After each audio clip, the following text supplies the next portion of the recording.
Good morning, mga ka-JT sa kaalam dyan at sa mga kasiklista ko. Ito po nga, Sunday, at tinantay ko na po si Pisantino dyan. Para pumunta kami na Aguila Base sa shoutout kay SK Omar, si Omar Dimagila. At sa kumari ko si Jean Luzon, shoutout sa iyo. At yan po, magkasama na po kami ni Pisantino at tinabot po kami ni Utol Totohaka at sumama na po sa amin. Sabi ko, Aguila Base kami, syempre, hindi maring di magpapakita ang bida. O kunti na yung bilbil niya.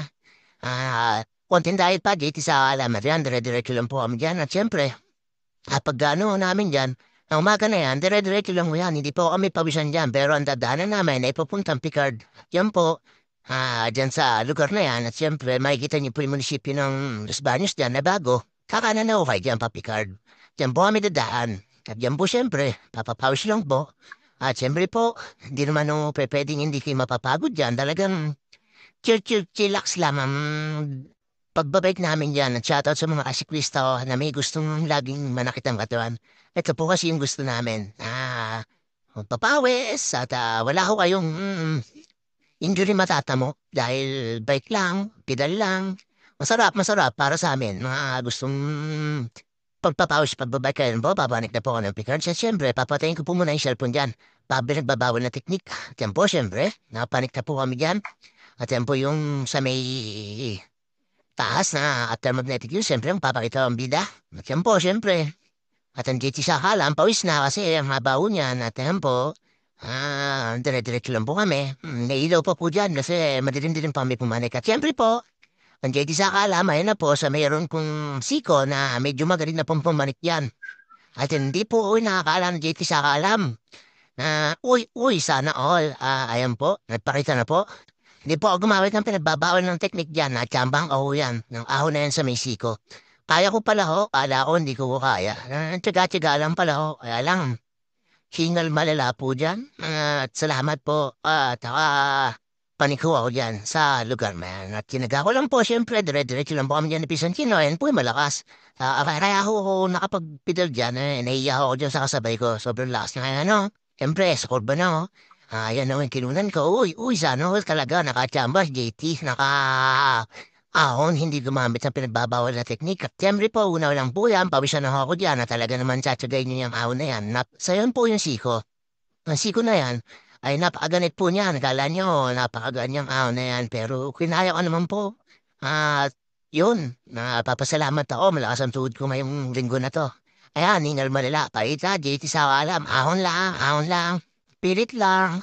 Pagka magpapakita ng kahiya. Tempo, king po sa camera, dito sa alam. At tempo, Pisantino, basic na basic po. Yan po, kaya po ako napapaahon. At syempre po, after nun, ay na po, magandang tanawin sa may papuntang Grotto po ng Los Baños na dire-diretso lang po kami yan. At makikita niyo naman po yung puro buntok na dadaanin namin, mga sa alam ko po. Ayan po, syempre, after po niyan, dire-diretso lang po yan. Lahat po ng dadaanan namin dyan, bundok. Napakasarap pong dumaan dyan. Malamig, mapag, ulan. Hindi ko kayo hingalan. Pero hindi naman ganun kataas yung mahonin na yan. Pagkatapos niyo dyan sa anong yan. At syempre po magpapakita ang JT sa alam. Pero hindi naman pwedeng hindi magpakit yan. At syempre po, may linggo. Kailangan ng pawisan. Tempo, didiretso na po tayo ng papunta forestry. Yan po yung forestry. Para o kayo makapunta ng Aguila Base. Diretso lang po yan at others. Sa pagdiretso po niyan, yung dulong-dulo, meron po dung kakaliwaan, may building na malaki. At yan po yung building na malaki sinasabi ko. Kakaliwaan na po kayo dyan. At after po dyan, siyempre, yung diretso niyan, kakanan naman po kayo dyan. Ayan po yung, nalimutan ko yung building ng UP na yan. Sa diretso lang po yan, maprasong yan. Tapos, sagbada din po sa dulo niyan, kakanan ng hukay dyan. Diyan po, pagpasok niyo dyan sa kanan na yung sinasabi ko ng kalsada na yan, papanilap po na rin ng sinasabi kong papunta ka Aguila Base at meron pong gate doon at yun, shoutout to sa mga estudyante. Nanandyan at pa. Nakasalubong po namin yan sa taas. Kami pababa na sila, papanik pa. Doon pa na rin ang punta nila sa Mount Makiling. At yan po, yung sinasabi ko sa inyong kanto, kakanan po ay dyan. At after po yung makakanan dyan, dire-diretso lang po, lalabas na po ay dyan sa gate na makikita nyo sa bandang dulo dyan ay gate papasok sa puntang Mud Spring.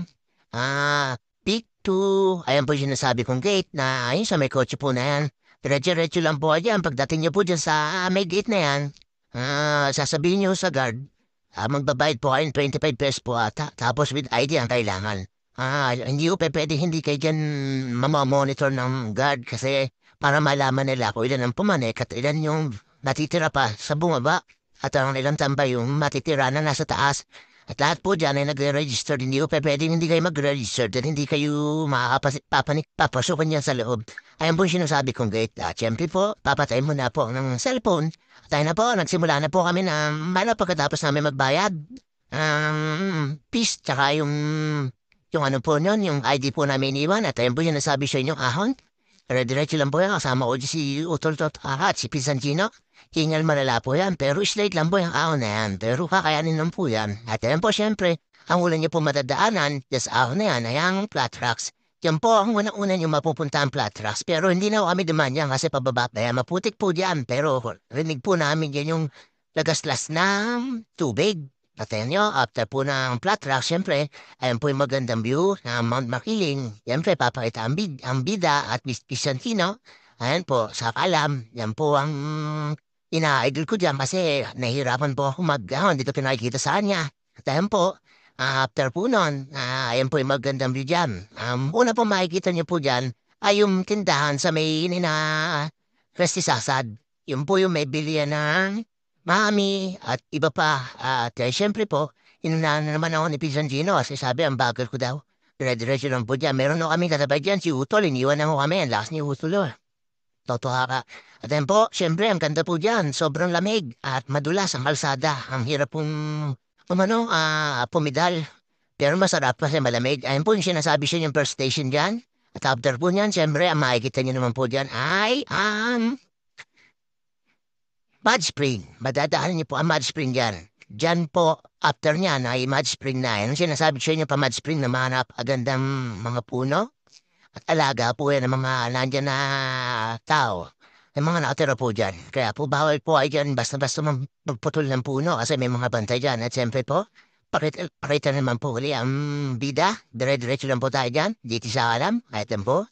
Nasabi ko sa inyo, ayan po yung CR dyan. May CR po dyan sa bahay na yan. At ayan po, after po noon, makikita nyo na po ang papuntang Mud Spring. Ang Mud Spring po, papasok din po dyan. Makikita nyo po dyan. Ayan ang sinasabi ko sa inyo. Ayan yung nasa kanan na yan. Papasok pa po dyan, siguro mga po lang 800 meters po. Bago nyo mapunta po yung Mud Spring.